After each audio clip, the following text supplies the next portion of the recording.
Thank you, Stella. Bună ziua. First, I would like to thank the organizers for inviting me and getting me here.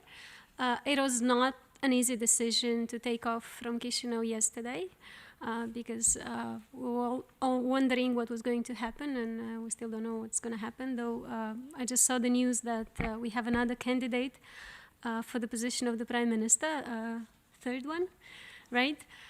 So things are very dynamic in Chisinau, but I'm glad to be here because the issues that we are supposed to discuss today are extremely important. And if we manage to find at least some answers, this can be very helpful, provided that at some point those people who are in the government want to implement it, but then there are definitely issues that we can do ourselves before we get into the government. So the issues of building effective institutions, growth-based economy, and then how do we get responsive civil society and citizens are pretty complicated issues, and we need more time to get some answers, but I'll just put some ideas on the table, and then we can discuss, and then you can come up with some other ideas that I might not see. Sorry. Usually when we talk about growth-based economy, about low welfare indicators, we start with issues like low levels of competitiveness, poor quality of human capital, poor business environment, low levels of innovation activities, poor quality of institutions. I'm sure that some of you, or there are some economists or even people who are not economists, but who know the debates about what's the most important factor for sustainable growth. In the case of Moldova, I would not speak now about these objective impediments to grow, and they are there. It's not that they have disappeared. It's just that my feeling, and probably it's not only my feeling, is that the binding constraint to grow, and not only to grow, but to the main objective, which is to increase the living standards of the population, is poor governance. And poor governance, again, is a big topic, and it has a broad definition, but in the case of Moldova, it is now defined, or the fundamental case for the poor governance is the state capture. And there has been a lot of discussion about state capture. I'm not a specialist. I've been trying to look at it in the international literature, but we can speak about what's happening in Moldova, and then we can talk about some specific examples, and probably after that we can discuss what can be done to get rid of this. And when I talk about binding constraint, I am using Ricardo Hausmann's terminology, but I haven't done the analysis according to his methodology to arrive at this binding constraint, which I call state capture. And we also have the problem of low credibility of state institutions, and it's very clear. And if you look at the latest opinion polls, you'll see that 80% of people believe that the country is not moving into the right direction. And then you see the level of credibility of different institutions, and though you still have the church, the army, and I don't remember what's the third one, mass media, still having some good levels. For the rest of the state institutions, there is no trust at all. Probably for the presidency, we might see an increase recently, but otherwise the government, the prosecution, the courts, the parliament, of course, the credibility is very low. This is bad because it leads to feeling of insecurity by people, but this is also bad because people say, okay, if state institutions don't comply to the law, then why should we? And this enforces a sentiment of not complying to the law. So this spreads over the society, and it's bad both for public policies but also for private sector development.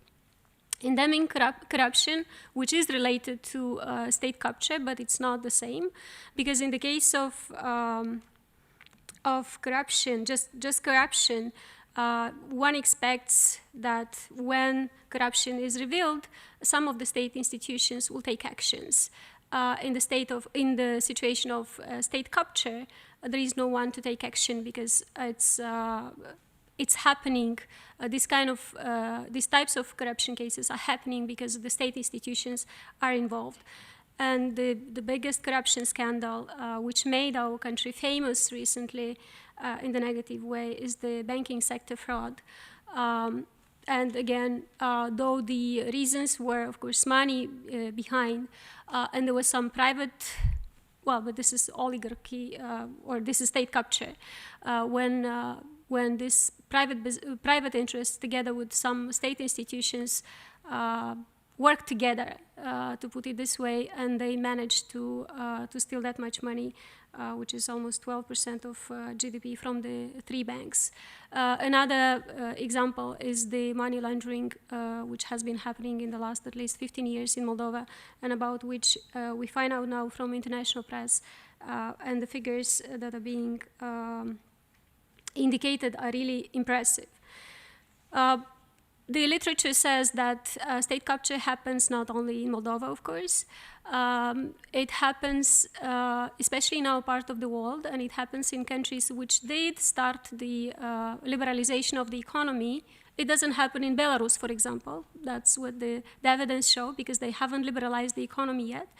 But it happens to the countries that have only partially implemented reforms. So you have less state capture in countries which actually implemented reforms, and they have the system of checks and balances that would not allow these things to happen.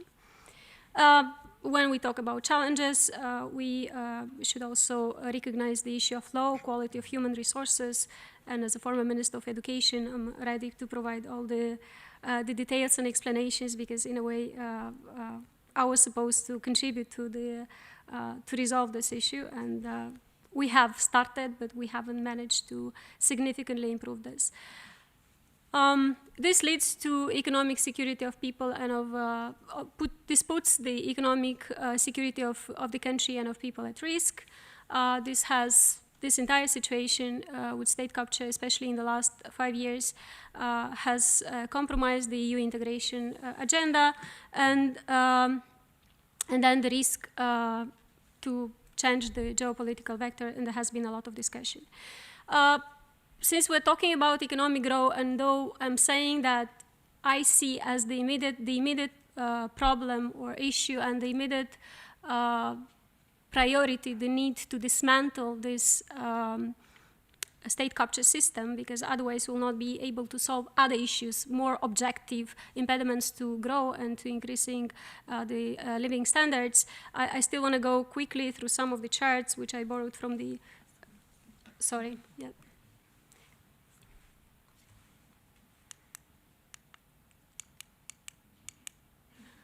Which I borrowed from some of the, from the IMF. So this just shows that the Moldova's growth is highly vulnerable, and it's prone to external and internal shocks. And these are the figures until 2014. In 2015, we had some growth in the first half of the year, and it's probably going to be negative for the entire year.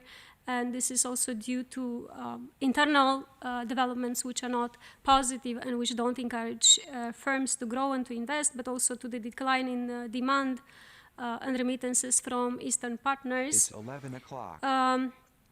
Though the exports benefited a little bit from the depreciation that we had at the beginning of the year, you remember the situation, still this was not enough to keep a positive growth rate.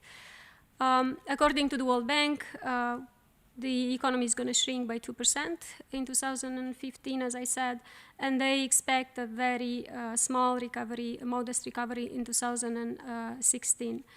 Of course, everybody expects higher macroeconomic risks, and the structural reforms are needed. This chart shows the dependence on trade trade and on remittances, which is very high again. Sorry. multitasking is not... Fiscal consolidation is uneven, and it, again, depends on the political cycles. Before the elections, we have huge increases in expenditures, and then after the elections, we have issues with deficit issues. In the next 10 years, it's going to be even more dramatic. It's... experts are talking about fiscal shock, and this fiscal shock is going to come from the money that the state had to pledge to cover the money lost in the 3 banks. We don't know how much, I mean, how it will look, but it's gonna look probably bad. We haven't seen the draft budget for this year. At least I haven't seen it, and I don't know when we will have a budget. But we should start feeling the consequences of the banking sector fraud already this year. And as I said, it's gonna be there for at least a decade. We don't know exactly what's happening now. The Ministry of Finance keeps saying that they still have money for pensions and salaries, and though pensions come from the social fund, there is another story there, which is probably more dramatic than the story of the budget, of the national budget. But we do see that people complain that there are arrears already on paying pensions and on paying salaries. And I can tell you that already in May, when I was still a minister, we stopped paying for investment activities. So we just had to freeze any investment, any procurement, and I can imagine that this is even more dramatic now. So that's about the fiscal shock. Interest rates are on the rise, and of course this is not going to help with the economic growth. This is a chart on how Moldova compares with the rest of the region, countries in the region, and you can see the lower line is Moldova, and it's very far from the. This is the percent of advanced economy, average GDP per head at PPPs. How Moldova compares in terms of demographics, it doesn't show very well again. This shows the working age population, the share of people around 15 to 64 in the total of population, and it's going down. And I thought that this is also an interesting chart to show. Foreign bank participation lags behind the peers. It shows that we are not really open to foreign banks because we can do business very well ourselves, right? So why would we allow other people to enter our banking sector? Weak institutions. We all agree probably that the institutions are weak. And I was wondering why is that? Is it because of the political oligarchy control? Is it because of low quality, low capacity? We all know that we don't have money to pay well civil servants, and usually you don't get the best quality people working for the state institutions. Or there is a third potential reason, insufficient protection. And when I say insufficient protection, maybe sometimes people know how to do things, maybe they want to do things, but they're afraid to do things. And I want to talk here about the case of the National Bank. Because the banking sector fraud is probably the most interesting and the most dramatic. And for a while, we all thought that the National Bank was really a strong institution in relative terms compared to other institutions in the Republic of Moldova. And now see what happened and where was the National Bank. And when you look at the explanations that the National Bank provides, why they didn't interfere or why they allowed for this huge fraud to happen, they claim that it has happened because of, or for several reasons. First, that the courts have suspended some of its decisions related to the regulation of the banking sector, which is true, and the courts have been involved heavily in the money laundering schemes, and not for a day or two. This has been going on for 15, 20 years. It keeps saying that it has informed the Council for Financial Stability, which is headed by the Prime Minister, and that the latter didn't take actions, though if we look at the law, the National Bank is responsible for supervising the banking sector and for ensuring that it stays healthy. And this council is just a council, as many others in Moldova, which have no or bear no responsibility.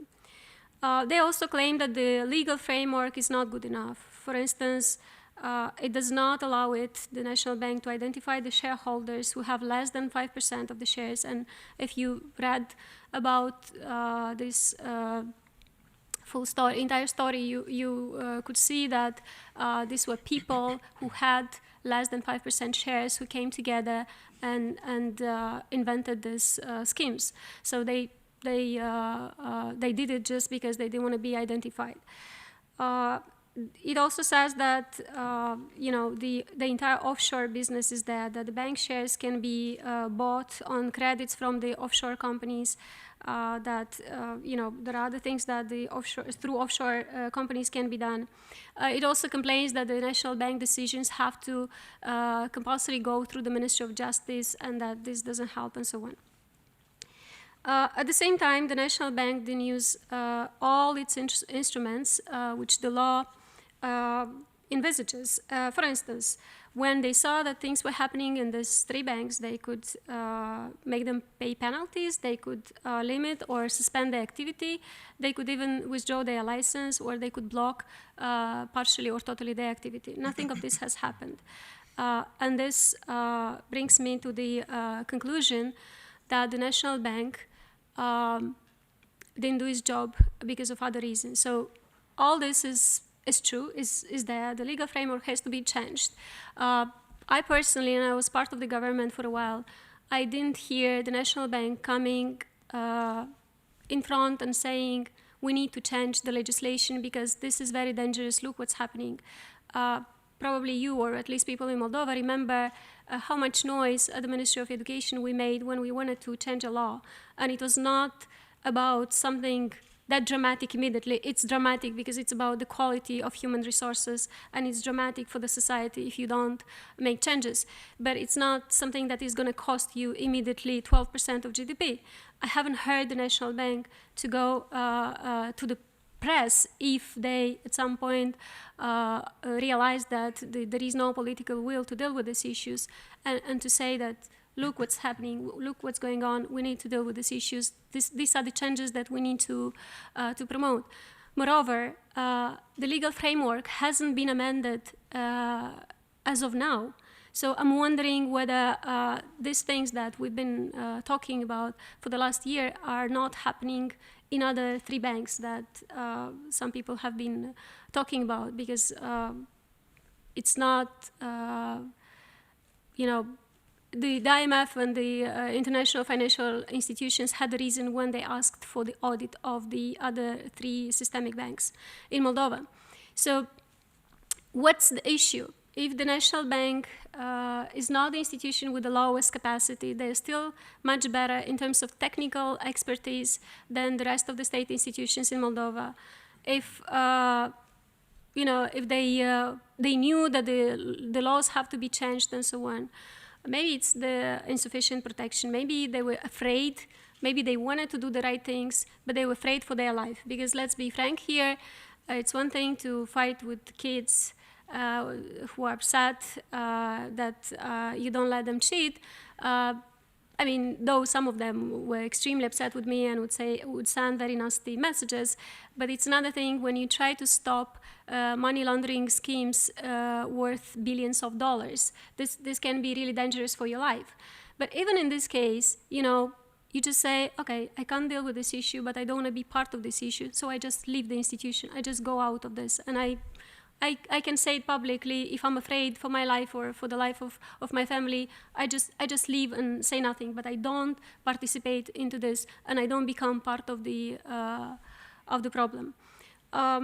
this is just a case study, and it can be probably applied to the rest of the state institutions in Moldova. Of course, the rest are not that famous, and the impact is not as big as this one. But that's probably the context at which we need to look when we try to provide answers what's wrong with state institutions in Moldova, and then how we can deal with these issues, and how we can dismantle the system, the state capture. In terms of priorities, and I'm looking now, I'm trying to be more specific. And I've been thinking about this for a while, though I didn't really work on these issues because I was busy with the Ministry of Education until recently. But one thing that is clear to me, and probably some of you might share this, is that we need to improve the mechanisms of appointing the management of public institutions. Because we keep saying that we need to have professionals and people with integrity, and we keep witnessing the same kind of appointments.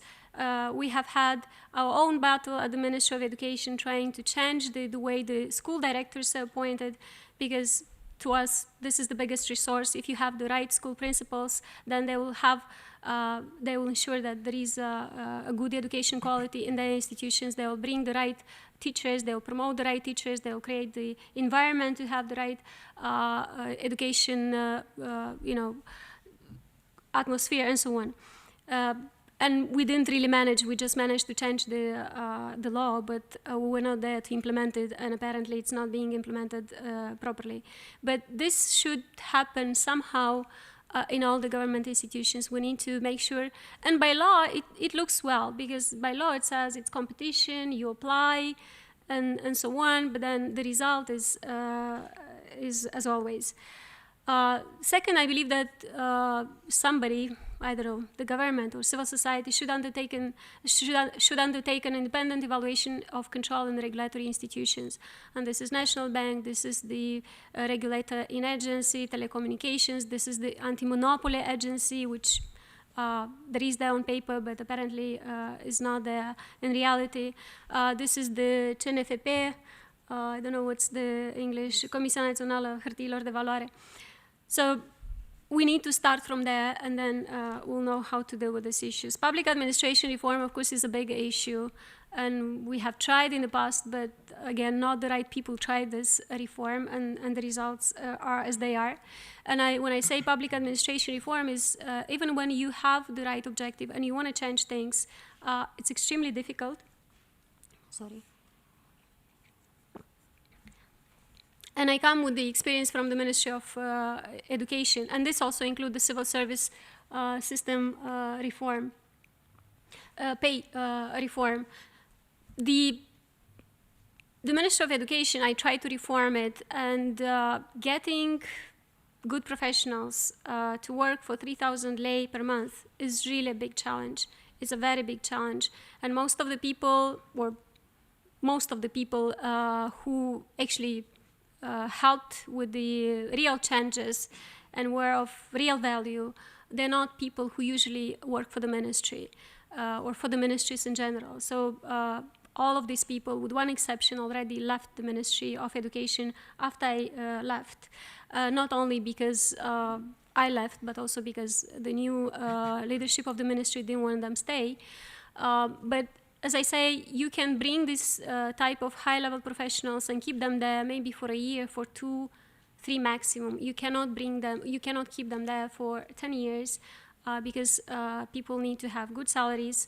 And I'm not saying that it should be the same as in the private sector, but it should be a decent amount so that people can survive. And then this also helps you ensure that people are not corrupt, because when the salary is extremely low, it's kind of, difficult to get these people not to do the wrong things. How can you help? I was trying to come up with something very specific from the previous things that I said. For instance, I'm wondering who can undertake this thorough analysis of the legal framework of the banking sector and suggest comments to the new laws. I'm really scared that the legislation is still the same, that the courts can still rule out all kind of decisions that can continue the money laundering schemes, that can allow people to get credits from these banks and then to expect the state to come and to cover the gap and so on. So this is still there. We're still very vulnerable.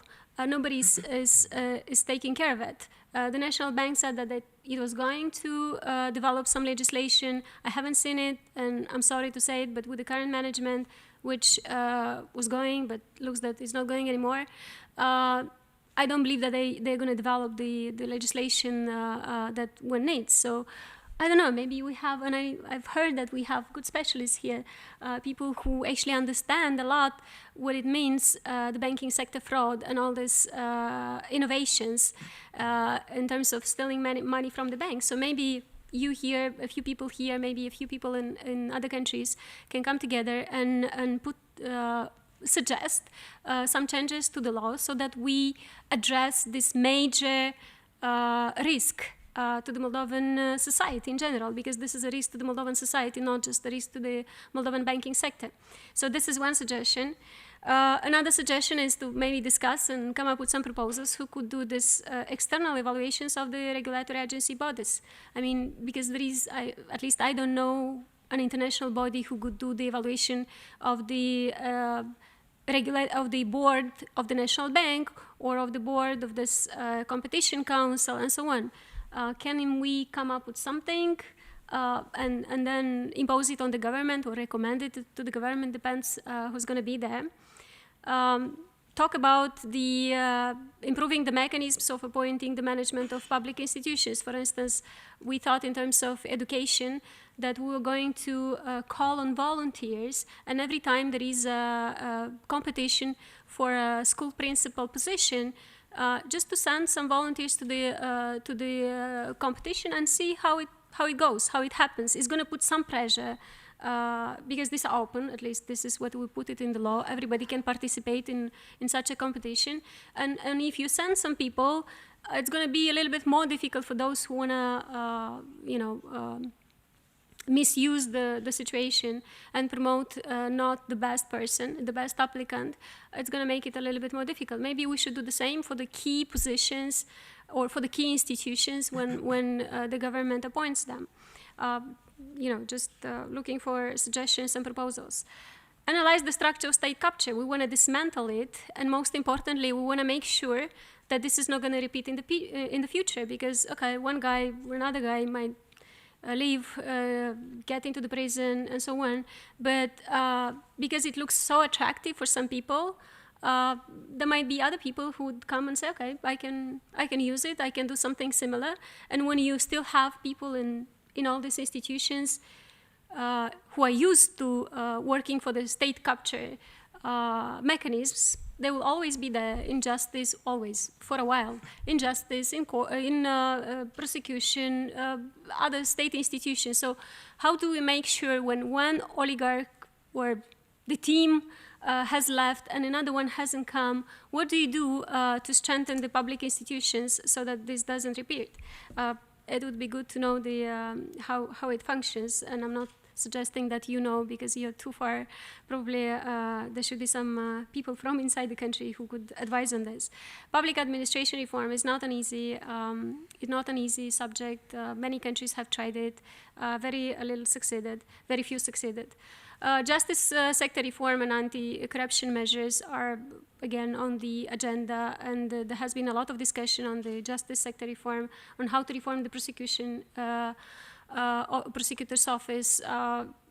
There are debates in the society, but the society in Moldova is very small, and most of those who participate, they are part of the system, and sometimes you're not sure that you're getting enough in terms of alternative views to take the right decisions. I think I'll stop here. These are just some issues that I wanted to bring to your attention, because I do believe that as an immediate challenge for Moldova is to get rid of this state capture, or to start tackling it, and then to take some convincing measures to fight corruption. because this is the only way to get people's support and to start rehabilitating some of the state institutions, because it's to no one's use if people completely cease to believe in state institutions. This is just going to be chaos. And then, of course, when we manage to take these steps, then we can go back to the objective factors which determine growth and determine poverty reduction, which is more than that. But I would just stop, or I would just talk about the immediate issues. I'll stop here. Thank you, Maia. So